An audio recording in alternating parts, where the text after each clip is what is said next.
You're listening to the Bogota Boys, recorded at the No Limit Cafe, downtown Bogota, Tennessee. We hope you enjoy this episode.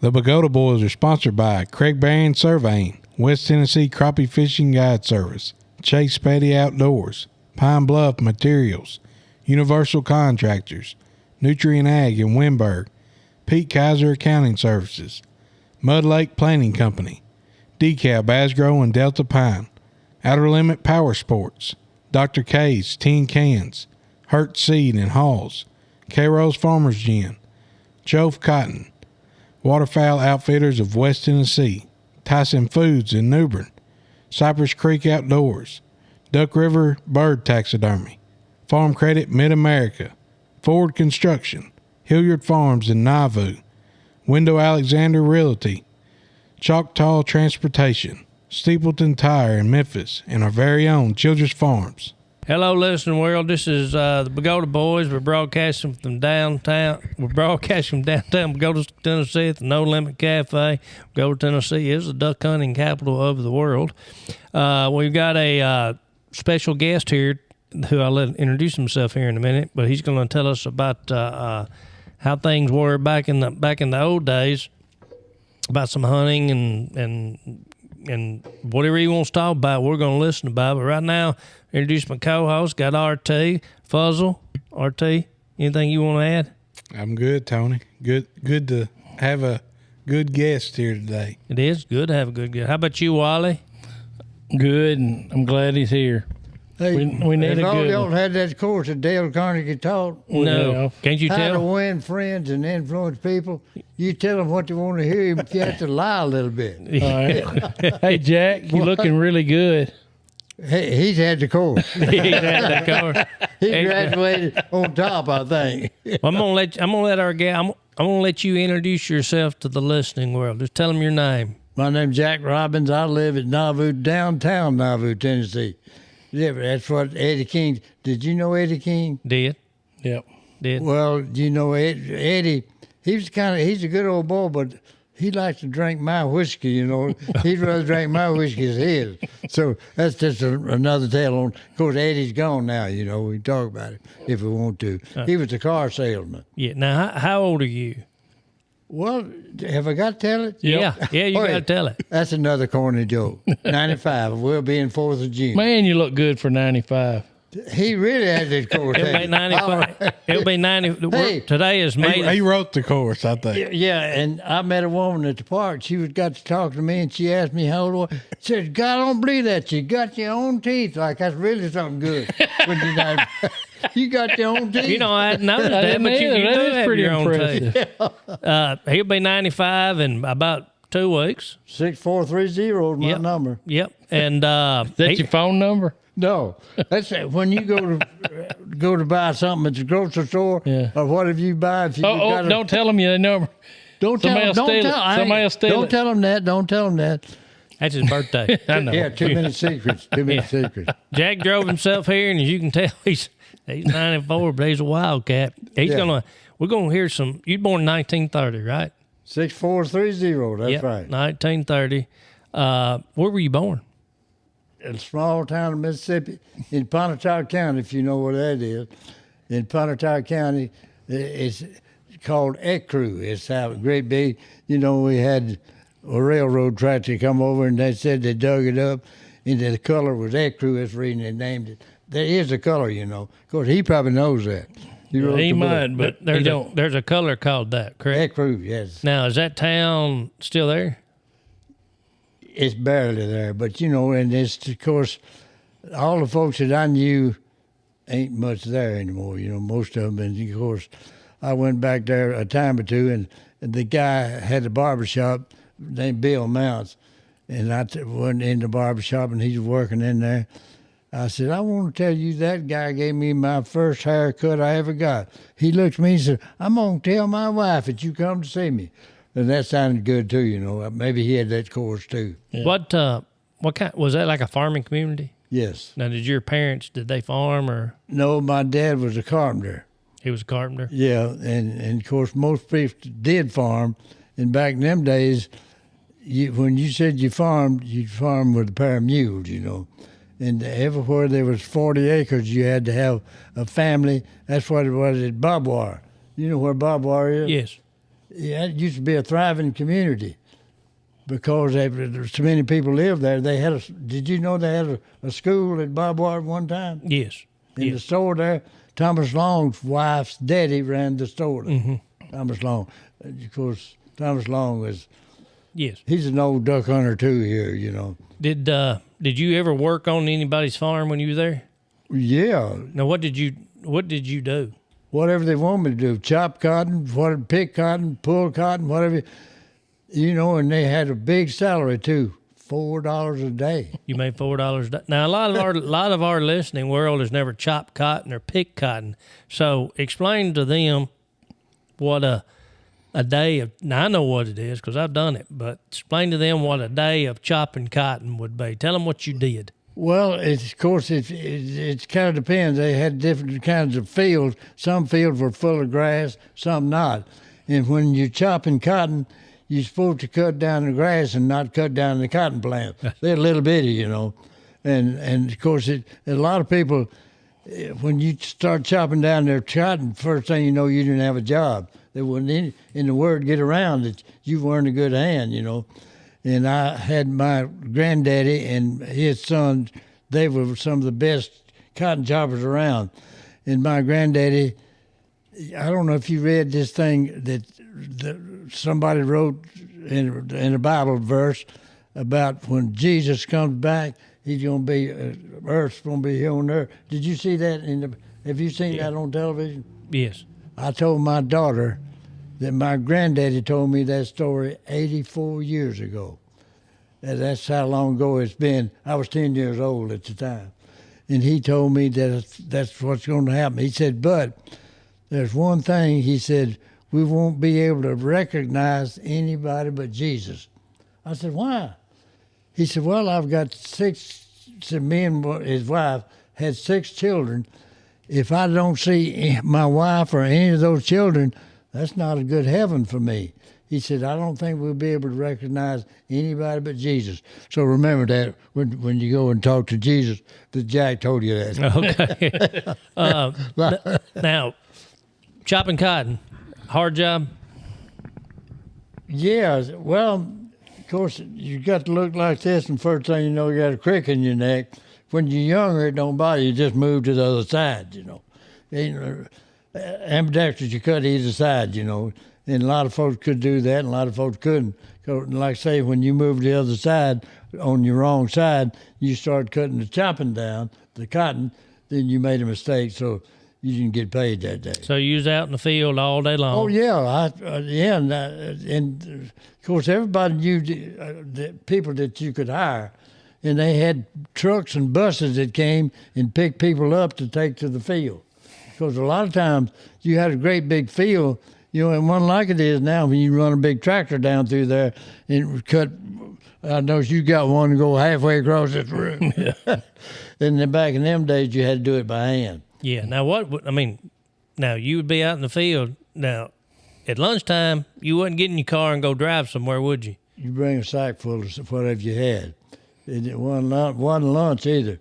It's what they called something to eat. Something to eat. It was something to eat. That's what they called it, yeah. Now, how long was a typical day? Well, sun up to sundown, usually. They wanted you to be there early.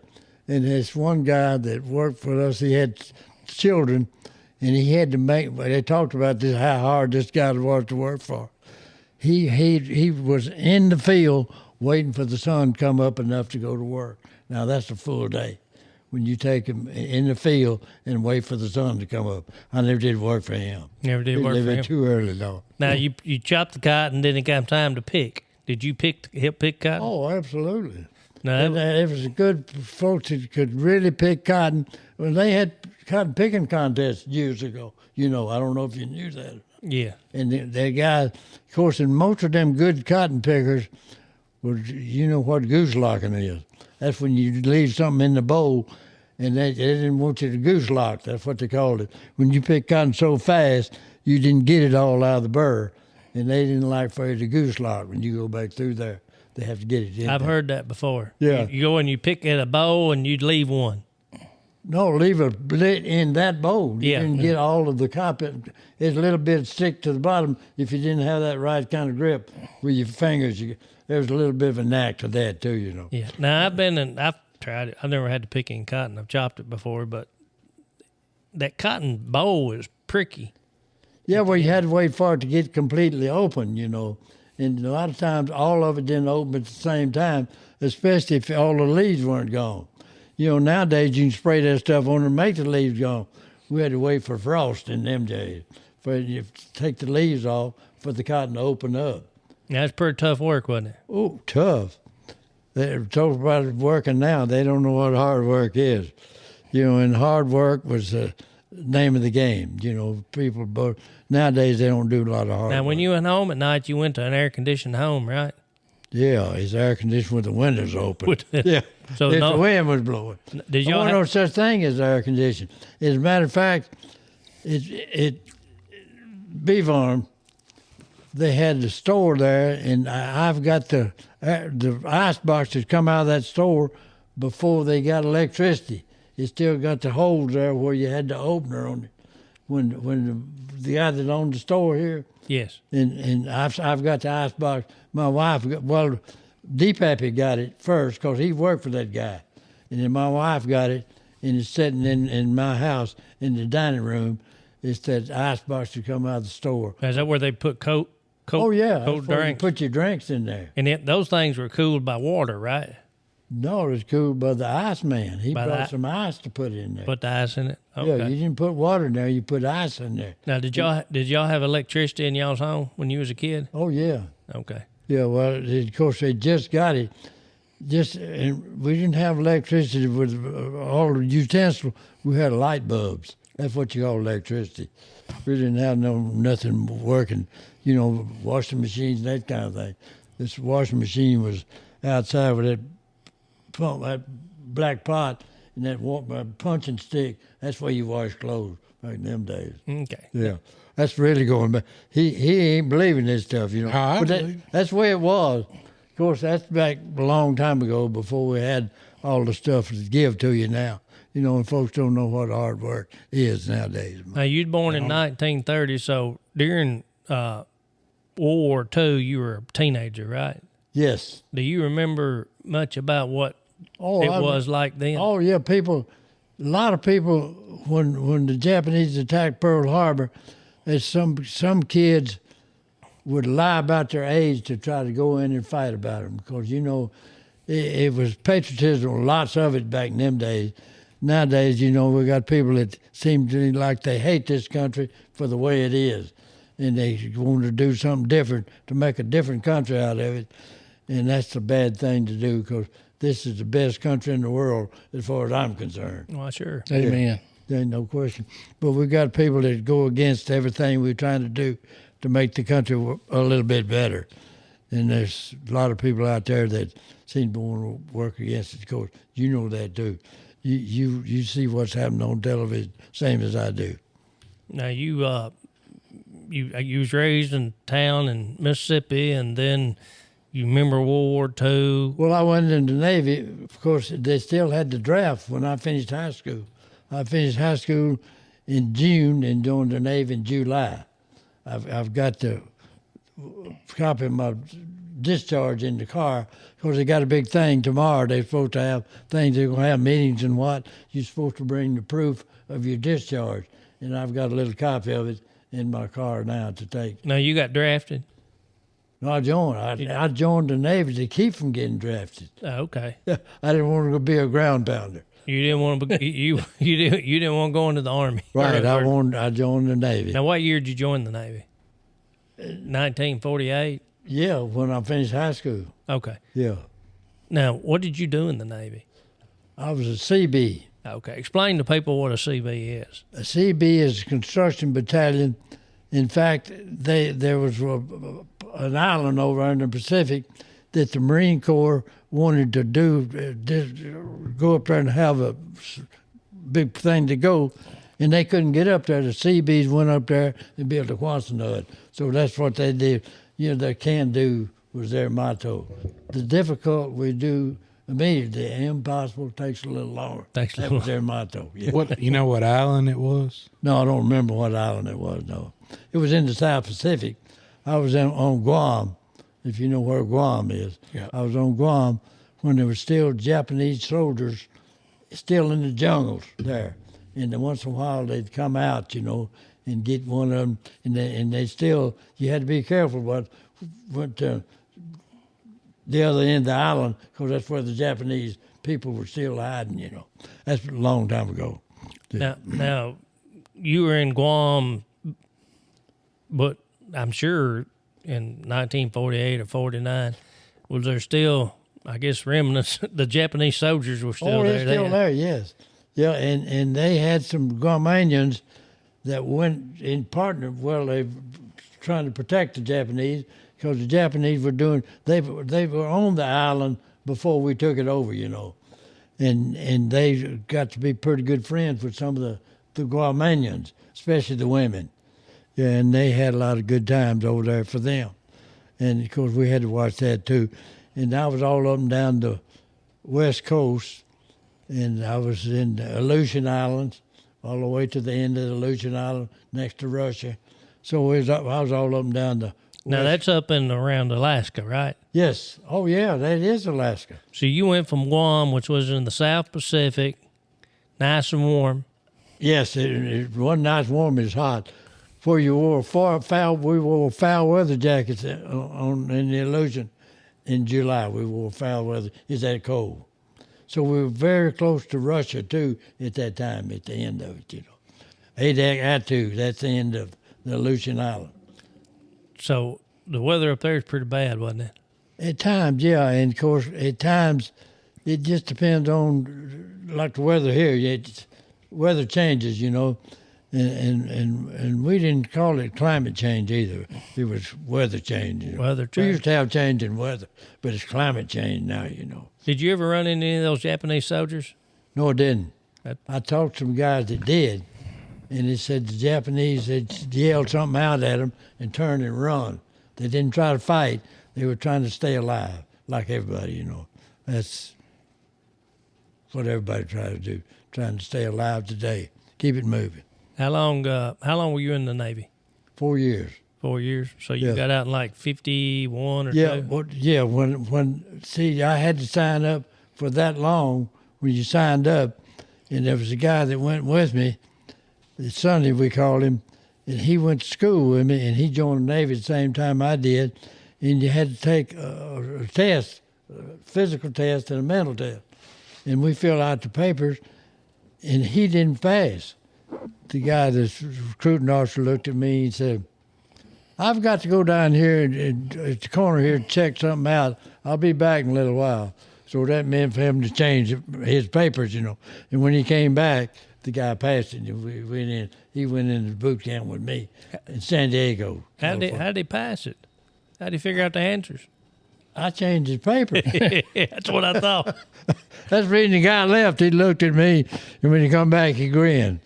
He looked at it and said, I believe this is going to be all right. So that was his job, to pass everybody that he could, And you had to be real smart to try to fight a war, because you had to try to stay alive and jump up and down. Now you were in the Navy about when the Korean War was going on. Yes. Now, did you have to go to Korea or anything? No, as close as I got was Aleutian Island, and we were on the end of it, and a lot of people were. And Giz Jones was. If you remember Giz? I do. I gave you the picture that I took of them on their wedding anniversary. Yeah. Did you give it to him, David? Yeah. Yeah. And I got 2 more of them somewhere. And Ruby, Giz's wife, said, Jack, he thinks you hung the moon and don't tell him no different. And we had a lot of fun together. Me and Giz used to hunt together. and we were hunting Real Foot Lake, and his daddy, we hunted with him a time or two, you know. Did you know Mr. Giz was Mr. Giz in the military at the same time you were? Y'all Yes, weren't. but Were y'all together? He was in the Army over there. Oh, he was in the Army. Yeah, and he was over there too. And he said he and the guy was sitting over there, and he thought they saw some Japanese over there, kind of Koreans or whatever they thought they were. He said, "Look at that guy over there." Said some guy lit a cigarette. Said to come find out it was one of their buddies lighting cigarettes. But they thought it was the enemy, you know. Giz said, "Well, we got good anyway." And But Giz he's a good guy. I liked him. And Now, you didn't meet Giz till after you come to Bogota, did you? Oh, no. Okay. Yeah, they wasn't together in the military. Oh, no. Giz was in the Army and I was in the Navy. And he lived on the corner down there. Him and Ruby lived down at Bogota, you know, and I met him at Bogota. That's where I met him. Now, when you got out of the Navy, what'd you do then? Went to work for Kimberly Clark. What'd you do for Kimberly Clark? I was a manufacturing supervisor. Well, I started out sweeping the floor. And a little later along, I took a couple of tests, and the guy told me, "I didn't think you was going to do that good on your test." So the first thing you know, I was a manufacturing supervisor, and I had a whole lot of people. I had 28 people working for me. And when it come to trying to bullshit folks, they make everybody else look like amateurs. They tried to bullshit me for not working, you know. If they didn't go to work, I had a way of trying to make them go to work. And I had a guy that worked for me when I was building my house, and I was almost finished. And the woman come to hire him, said they were sitting on my front porch when I was almost finished for my house I live in now. And he told her, said, "No," said, "I won't be able to work, so we'll be here all summer." We was almost finished, you know. And the next day he got a ruler, had it folded out, and had a stick in his hand, started walking through the house. He walked through about 3 times, and I started following him. I said, "Mr. Hollenberg, what are you doing?" He said, "Well, I'm trying to measure this." I said, "Let's go in there and measure it and get it done." So, well, I think I said, "I tell you what, I'm going to have to go out of town because my granddaughter was born in Nashville, and I was going to have to go up there." I said, "I believe we're just going to have to take." He said, "What do you mean?" I said, "I believe we're just going to have to wait, and I'll have to call you later to come back if you want to." "You think you mean I'm fired?" I said, "Well, I'm not going to pay you anymore if that's what you mean for walking through the house."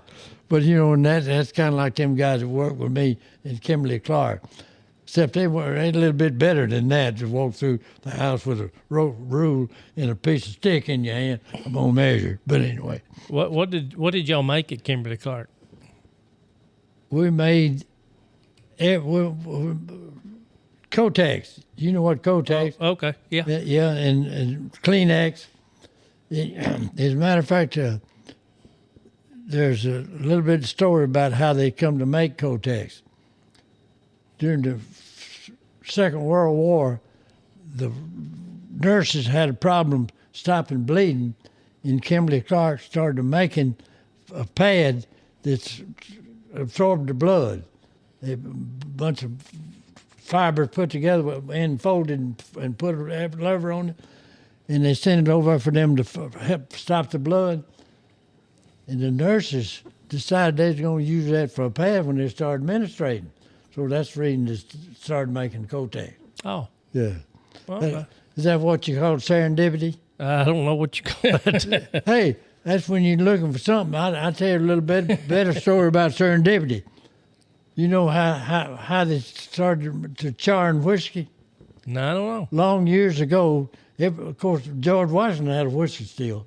When you make whiskey, it comes out clear, just like spring water. And they needed something to put it in, and they didn't have anything to put it in. And the guy said, "Well, we got these barrels that pickles come in." He said, "But we can't have it tasting like that." So the guy said, "Hey, I'll tell you what we'll do. We'll just burn the inside of it out," and they'd build a fire in there, burn it out. And when they put the whiskey in there, it'd come out charred. So that's serendipity. They were looking for something to put the whiskey in, and you learned how to char whiskey. So that's really something. You're looking for something good, and and you find something better. Like the guy, it's in the stream. He's looking for mussel shells in a small mountain stream, and he discovered gold in there. That's really serendipity. Yeah, it When is. you look for something and you find something better. So put that on the wall too if you want Yeah. to. There you go. So how long did you work at Kimberly Clark? 35 years. 35 years. You started in 19. I retired when I was 55 years old. Retired when you retired 40 years ago. Yeah, I retired, yes, when I was 55 years old. And, of course, we weren't able to get Social Security then because you had to wait. And I took early retirement. And of course, we came and of course, I went to work for myself at the time when I got started in a little bit of rental property, and that went for a while, yeah. Okay. One time I had 30-something units. That's really a lot to take care of, especially if you got something in Milltown. Yeah. So you ended up marrying a girl from Bogota. Yes, And so when did you first come to Bogota? when we got married. It was long after we got married. When we first got married, we moved in the house around there where Deep Happy lived, while I was building the house out there at Nauvoo. And we lived in that until I got the house built.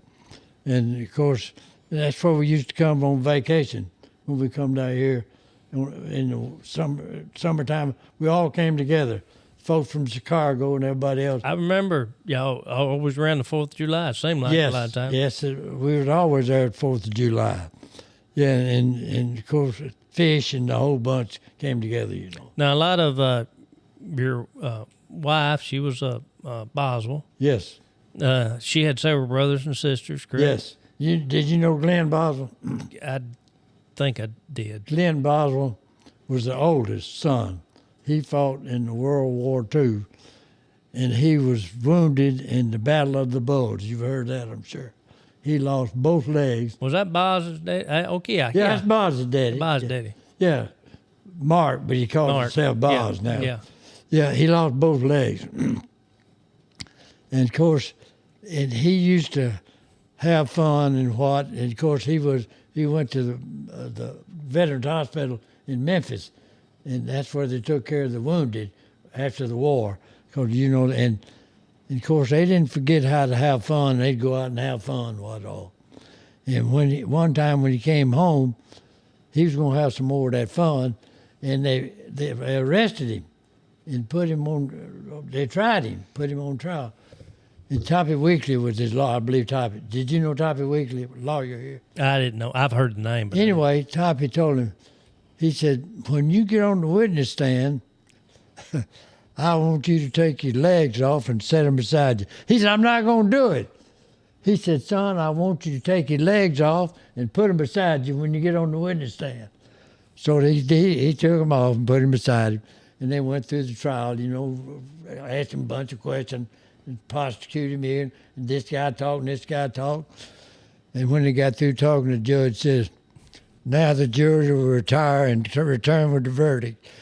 The jury foreman stood up and said, we don't need retired, Your Honor, not guilty. I get And it. they said they had a big applause in the jury room there. So that's when the folks were talking about patriotic people in them days. After the Second World War, we had a lot of patriotic people. And I was kind of proud of Glenn, too, So you and your wife got married 1950. Yeah. What year? 1950 something. Yeah, well, we retired when we were 55 years old, and we got married one year before we got retired. So it was 55 years old, yeah. Okay. We retired, so we were 54. Okay. Yeah. You didn't get married till you retired, Jack? No, I said I was retired. Got married before we retired. Oh, okay. He was married. I got married in Mississippi.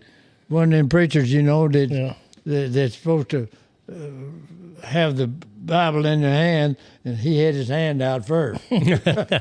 So you got married 1 year after you. No, before we retired. We got married before we retired. Yeah, Or yeah. We were married for several weeks there. Yeah. Yeah. And my wife, she had a problem, and she went to the doctor, and they discovered that she had a brain aneurysm. And I went, there was a doctor, we were in Memphis at the hospital, and a Jewish doctor, he talked to her about it. She was 48 years old. He said, "You young now," said, "that could still be a problem." Said, "If you were older, 60 years old, I've never had a problem. A brain aneurysm never causes a problem." And another rest of the story later. My uncle lived in Muscle Shoals, Alabama, and he called me one day. He said, "I got a problem." I said, "What's the matter?" He said, "I went to the hospital, had to go to the hospital, and they discovered I have a brain aneurysm." He's 73 years old. He said, "And they're going to operate on me." I said, "Wait just a minute." I said, "You get somebody that you can trust to call the Baptist Hospital in Memphis, call to Dr. Harry J. Friedman, and mention my name, because he remembered that he operated on my wife when she was 48. And you talk to him about it." And 2 days later, he called me and said, "You're right." I said, "What do you mean?" He said, "They had an intern in Birmingham that had never done one, and they're going to let him do one on me, you know. And 73 years old. Hell, if old man down on the operating table, that just happens, you know. But that tells you what the doctors will do when the time comes for get it done. They were going to operate on him when they didn't need to. So we have that kind of happens nowadays, you know. Jack, let's go back to before you retired. You come down here and you hunted about every winter. And I took a vacation every winter. When did you start duck hunting? Oh, God, well, it's been a lot. Well, me and Harry I had to be in my 40s, you know.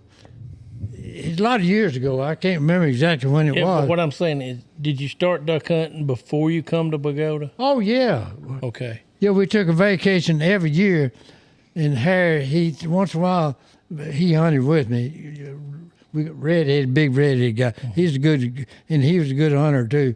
And he said once in a while, he said I'd have to work on the weekends when at Kimberly Clark. He was a foreman too, and he said they wouldn't pay him. They just give him an extra day. He said wouldn't give him extra vacation. And he said, "Man, I'd cuss and I'd stop and think, well, that's just another day me and Jack gets the sand and lay up in the duck blind, you know." And we had blinds all up and down, and we used Harold's blind too. Yeah. We hunted all up and down the chute over there, you know. Now, were you hunting ducks in the 1950s, Yeah. the 60s, and 70s? And Well, yeah, we started in, you know, and I'm sure, and of course, I think you was with me the time that I brought that float down that we backed it down. I don't remember. I had that Jeep that I used, that Jimmy Jeep that I had. Jimmy, I remember that. And I pulled it down and floated it in, and we floated it and pulled it up there and put it up where Ornbeek's blind was. Yeah. Because he had a piss full blind, and we had that one that you could get under, you know. And I remember Danny Ray hunted with us, you know. Yeah. We had one time, Danny Ray was with us, and when we went up there, we had to break the ice to get in because it froze over. We had to break the ice. When we got out there in that blind, Danny Ray said real loud, said, "We're the toughest son of a bitches on the chute." I said, "Danny Ray, we might be the dumbest son of a bitches on the chute. We had to break ice to get out of here." Of course, Danny Ray was a lot of fun. Anyway. Yeah. Now, when you first started hunting ducks, were there many ducks around? Oh, yeah. Well, of course, it depends on the season and what happened up north, how soon it froze over. And yes, we had a lot of ducks, and a lot of ducks on the river there, you know. Now, you hunted primarily in the Mississippi River, right? Yes, on the back, well, of course, up and down, you know, and of course, Hornbeak been hunting there so long, he knew all the holes and what, you know. And he'd, once in a while, he'd get up on the other end of it, in the field that we hunted in. If it got flooded, we'd go hunt out of that field. And we had a lot of fun doing that, too. Now, did y'all have duck blinds, or did you mostly hunt out of the boat? I had that boat, you know, that prop up sides on it. Yes. Yeah, and we had the decoys that we'd throw out and get under a limb and prop that side up, and we'd hide under there, you know. And we, of course, once in a while somebody go with us, they wanted to watch the ducks. And of course, when you shoot your eye up like that, them ducks see that quick, be flying away. So they didn't get to hunt with us much anymore. Did y'all make y'all's boat blind? Did you make your boat blind? I had that as a government job, they called it. I worked with a guy that he was an engineer and superintendent, and I could get him to do things for me. I said, I need a blind bit. What kind of blind? So I took my boat down there, and he put it on Kimberly Clark's bill. They built that blind for me with the sides that you could pull up. You scoot it down when you're running up the river, and you pull it back up and hook it together on tops so you get down in the hide. So Kimberly Clark paid for that. Well, that's nice of them. Yeah, that's why it's called a government job. We talked about It was V-bottom boat. Fit in there, lay yeah. down, fit down the sides out of the way. Yeah. Pretty neat. Yeah, I went over and had that boat special made over in Missouri too. I called the guy to have it made, and they made it the way I wanted to because they had to change the sides a little bit, and it had a seat up there. Had to take the seat out so we could sit back here and hide in there, And three and four people would get in there at a time. Yeah. We carried a guy that worked with us, and his son was like 10, 12 years old. And he went with us hunting. And when we called them ducks in, man, just a bunch flew in. And that kid got so excited he forgot to shoot. Yeah, it was a lot of fun. We had a lot of fun. Yeah. Now, back then, the type of clothes, we talk about a lot of times, the type of clothing that you wore back then was what? We had some long handle underwear to start with. Yeah. To try to keep you warm. But and Harry, he wore just that thin stuff, and he'd run the motor at times too, and I didn't see how he could do it because I'd get down behind that vent and we'd run up the river because it was cold as and I had long handle underwear and the hunting clothes, and of course you had to have something to cover your head up when you're going up there. But when you got up there, of course you had to take yourself off so you could hear your call when you started calling ducks and what. Yeah. Now, what kind of duck was the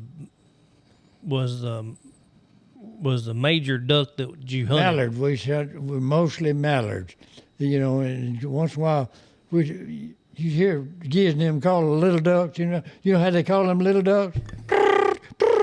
You ever hear them do that? That's what them little ducks would do. That's what noise they'd make. And of course, they didn't have many little ducks. Had lots of them on Reelfoot Lake, not so much on the river. So mostly mallards is what you hunted? Mostly mallards, yeah. Greenheads and Susies. Yeah. Now, you said you hunted on Reelfoot. Oh, yeah, me and Giz hunted on Reelfoot. We go out there and get in any blind we wanted because Giz knew everybody up there. And if they come, we just go get in another blind. And Giz's daddy went hunting with me one day. And the first thing he did when I got there, when he got up, said, "Did you bring a drink?" He always, and Giz, we was up there one time, and the guy come across there, and Giz turned that jug up and took a little sip of it. He said, "What you got in there?" He said, "Well, I got some good corn juice in here." He said, "What's in there?"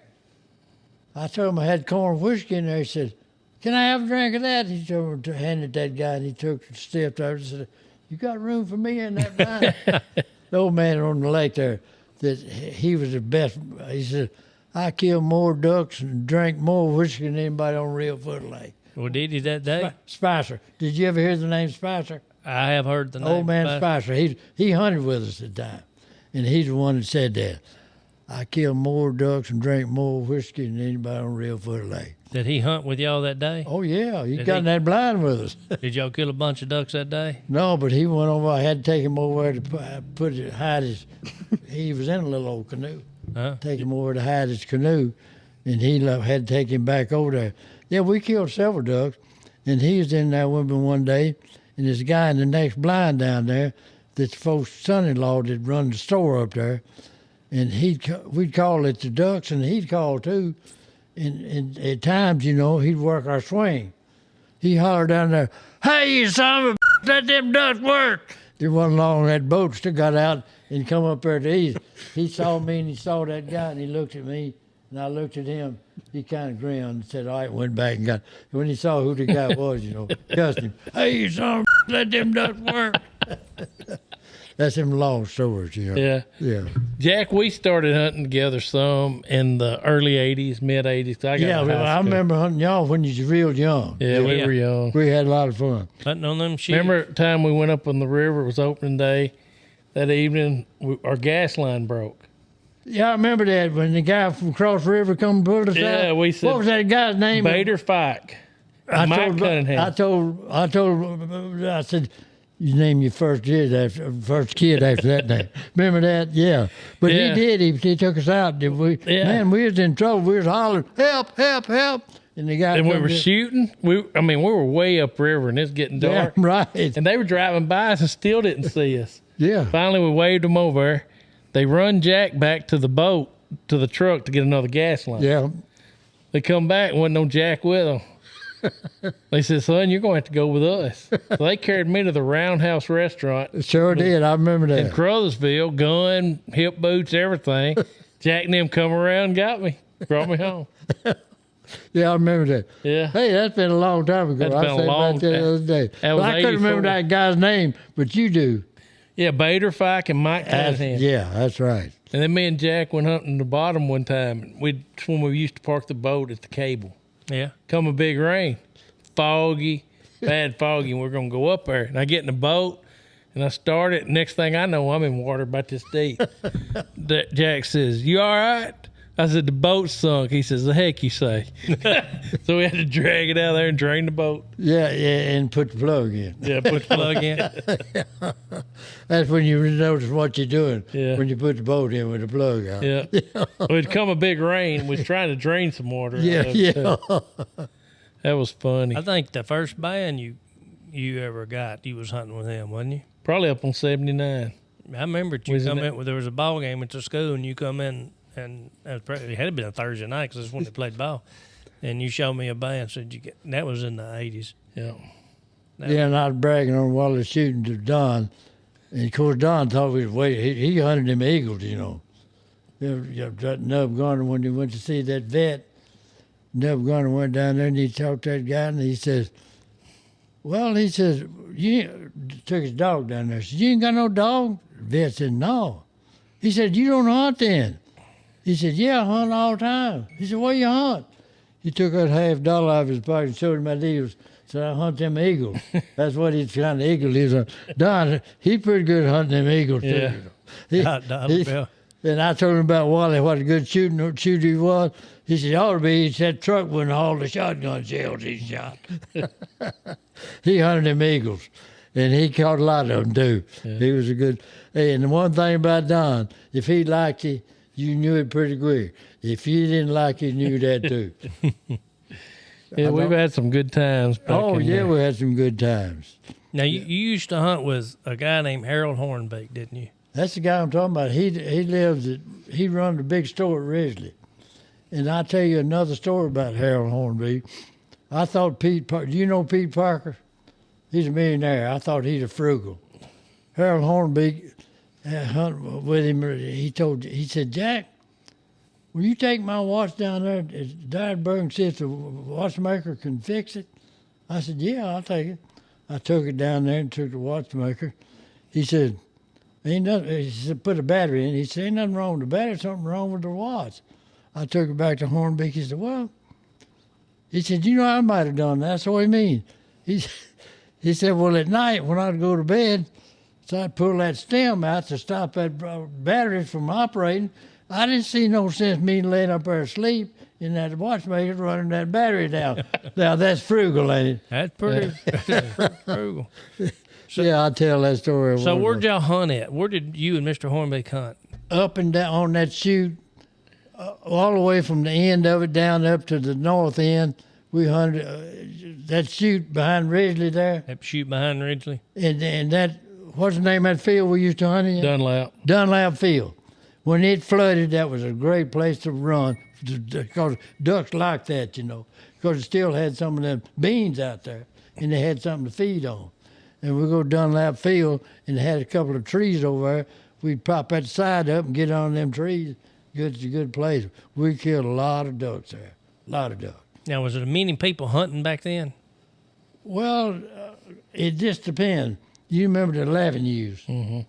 The laughing ewes were, and they didn't use a duck call.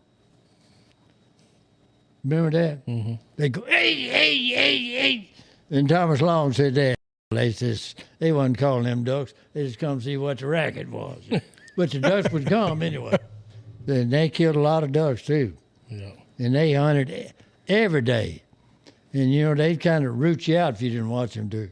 Because they had that reputation of being there for them. Yeah. And they were too. Any time we'd make them, we'd watch them anyway. We had a lot of fun anyway. What slough did he talk? Give me a It's where the geological. Cypress Bend boys hunt. The parks. Yeah. It's that Dunlap Fields, that other ground they bought, north of the Little Island and the Big Island. So was Runs that from there to Sheep Ridge. was I guess 78, the original 78, was that still there then? 78. Or is it 79? Oh, this is above 79. This is behind Risley on the Well, north 78 side. runs one way and 79 runs the other. Yeah, this would be Behind Risley you'd to go the north. You'd go west from Ridgely, downtown Ridgely, Yep. and Go over the levee and put in. you'd take a right, wouldn't you? When you got down there, Mourn's where too far up. Mourn's above it. Yeah. But, you know, it's west of Mourne. South of Sheep Ridge. Yep. Yeah. it was a little low. Well, remember it is you go west of Ridgely. That's You right. go downtown Ridgely, and you get there to where you could take the At left to go to Hoe Hoe Cake. Cake, and you take a right. Yeah. And then you go to the first gravel road to the left, and then you go over that. That's Put in where- at the Cottonwoods. Yeah. Now back then, people didn't care if you hunted. Well, that's right. And we had the spot that we put the boat in up there too. And of course, once in a while, the guy'd have fuss about you rutting his place up, you know. But, you know, and of course, Hornbeak knew everybody up there anyway. We went up there one time in one of the fields up there. When they come back, there was a note on it. It said, we got to take your license number and we're going to have you charged for trespass. Hornby took that note and said, I'll take care of this. Who wrote the note, he took care of it. Mary Alice did, I'm sure. Did you know his wife, Mary Alice? I did not. She was the queen bee. She was. When the politician, the Democrat, not the Democrats, there ain't no such word as a Democratic politicians, you know. They're Democrats. When the Democrats come to Lake County, they went to see her. She was the ones. She was the queen bee. And she's the one that run things. As a matter of fact, I was going to meet him one day going towards the store, and I met him coming down, and I turned around in the street, and I made a U-turn, and when I pulled into the driveway, the police pulled in beside me. And Hornbeak was in the house, and the policeman said, you made a U-turn up there. I said, well, yeah, I'll come back to see Harold. He was writing that ticket, and Hornbeak walked out and said, what's going on? I said, well, I turned around to meet you, and this guy's writing me a ticket. He said, get out of here. That guy said, well, Mr. Hornbeak, he said, I said, get out of here, real loud. The guy said, oh, okay, because he knew she'd go see Mary Alice. The guy left, and he didn't write me a ticket anyway. Now, how old was the hornbeak guy when you were hunting? He was older than you, wasn't he? Oh, yeah, he was in his 80s then, I'm sure. And he got Alzheimer's pretty bad. And he lived next, you know where he lived. And the church was next to him. And the church parson house was next to it. Brother Johnny. I'm sure you didn't know Brother Johnny. Did not. But Brother Johnny was a good man and a good friend to Harold. That's the only funeral I ever been where the preacher cried, shed a tear, when he preached Harold Hornbeak's funeral. They were good friends. The preachers don't usually do that, you know. They want to get gone as soon as you can, you know, most of them anyway. But I thought that was something, a preacher crying at your funeral. That says something for the guy anyway. So y'all hunted the backwaters and the chutes, Yes. things that way. In this backwater one out, we didn't get in the chute, but most of the time in the fall, the backwater's out anyway. Because snow melts up north or the rain, it spread the water out, and the water get out big sometimes, you know. Just depending on how much water you had.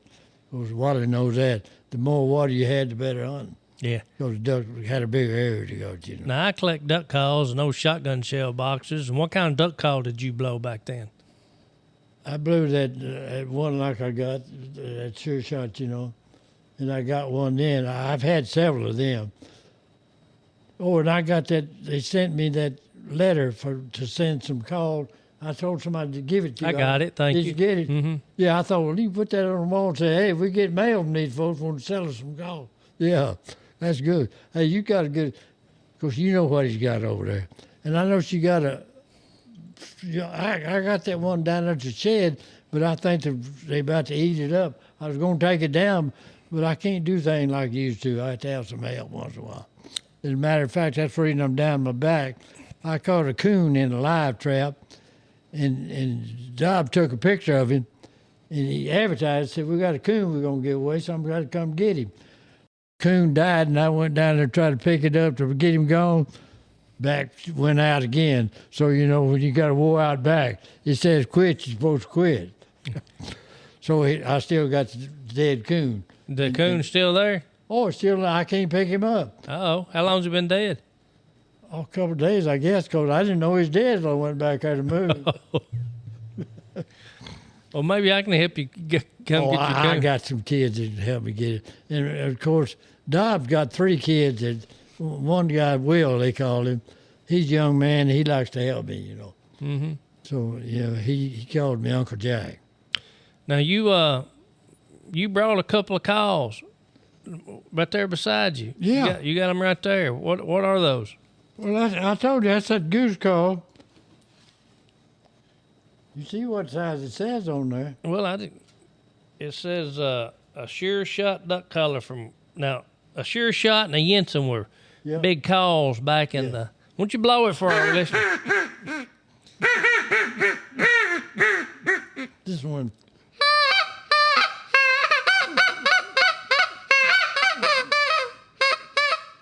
A lot of them, they're not easy to blow. But you can't just blow in them like that. That's a night and hell double cluck. Yeah, that's what's called double clucker. Now, did you used to?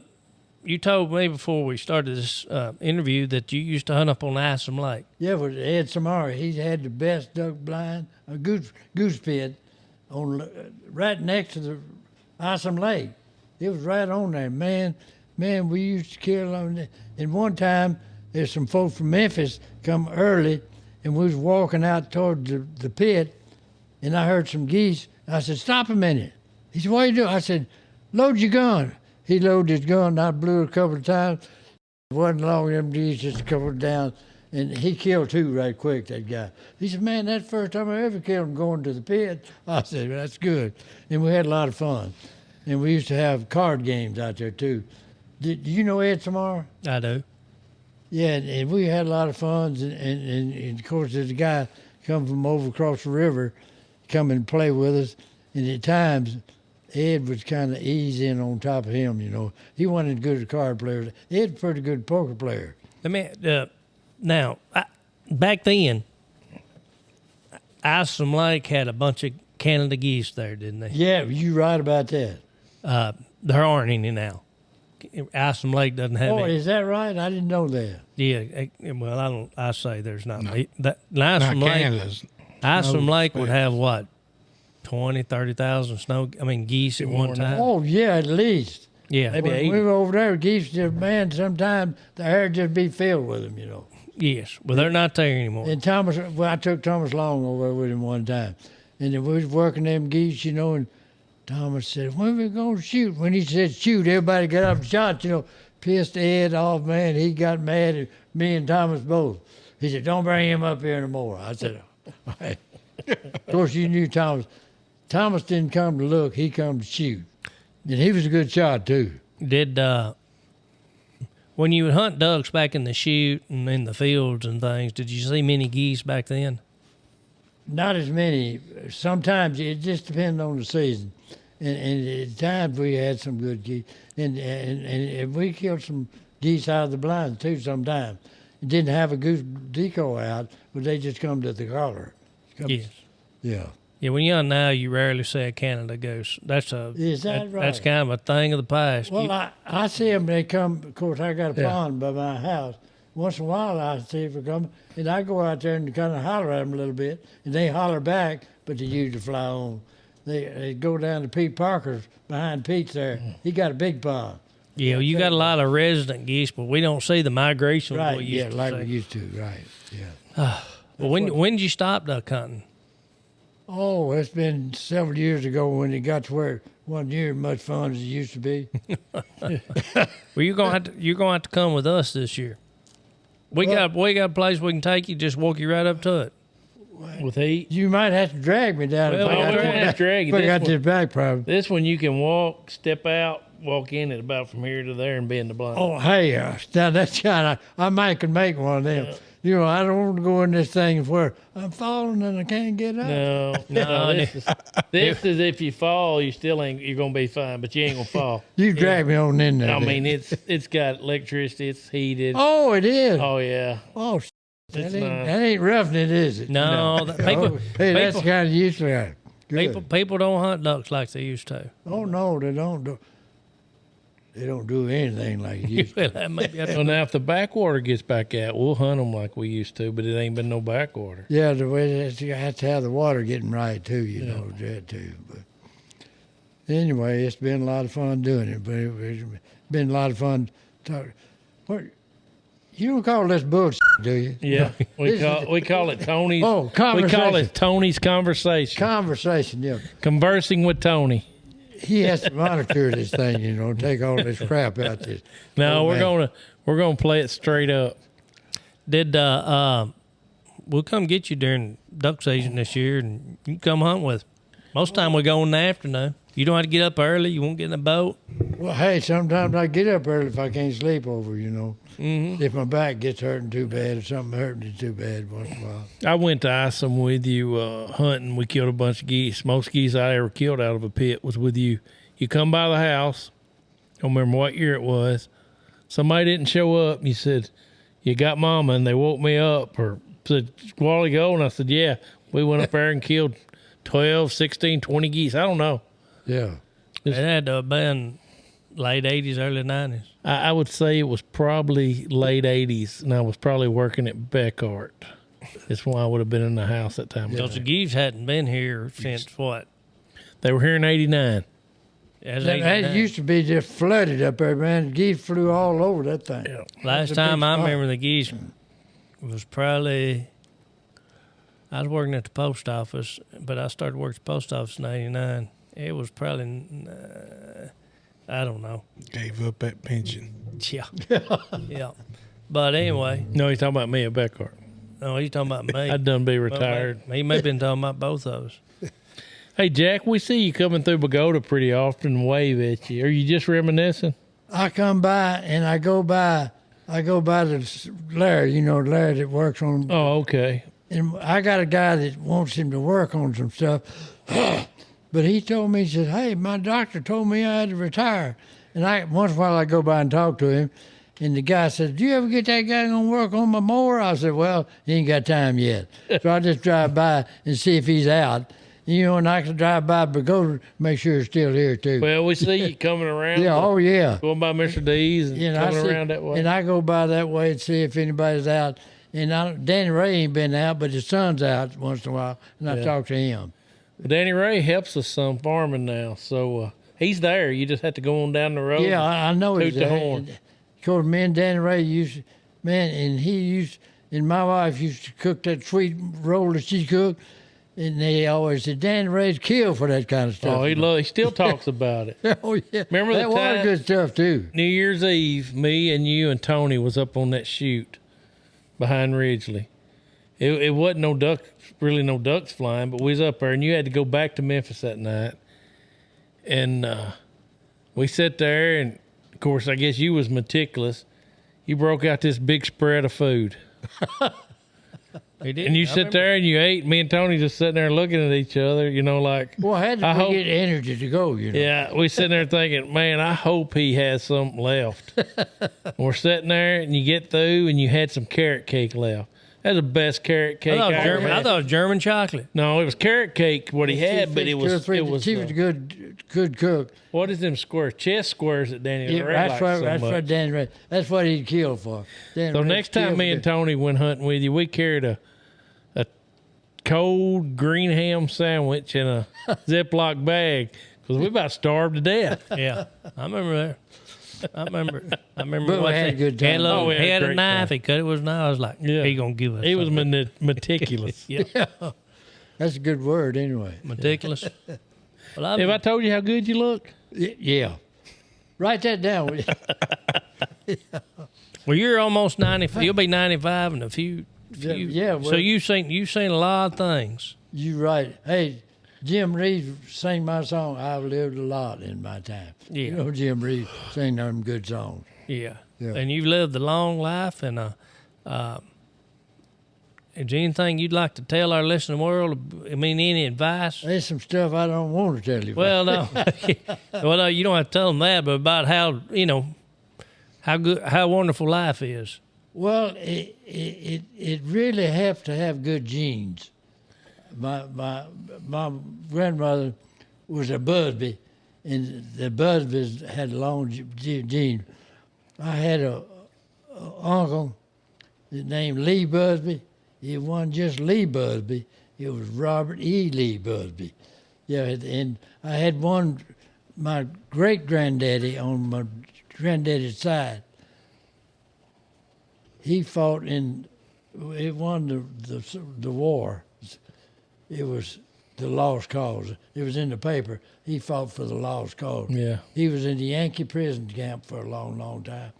And he had a Bible that he used all the way through it. And I got the Bible, and my granddaughter's got it now. It was a big black Bible that he kept all the time he was in a Yankee prison camp. He was in there till the end of the war.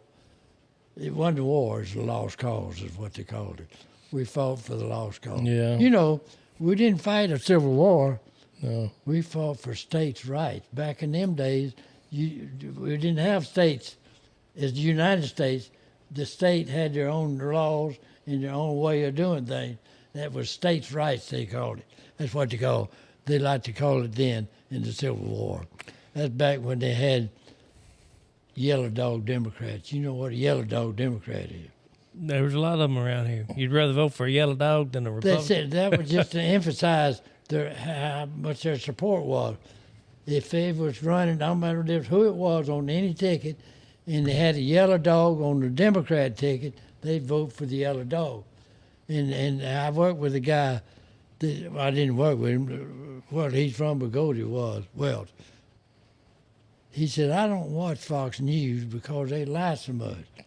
I said, if you don't watch what they say, why do you think they lie? He said, they just do. So he knew they lied. Whatever they told was a lie, because he didn't believe it. So that made it a lie anyway.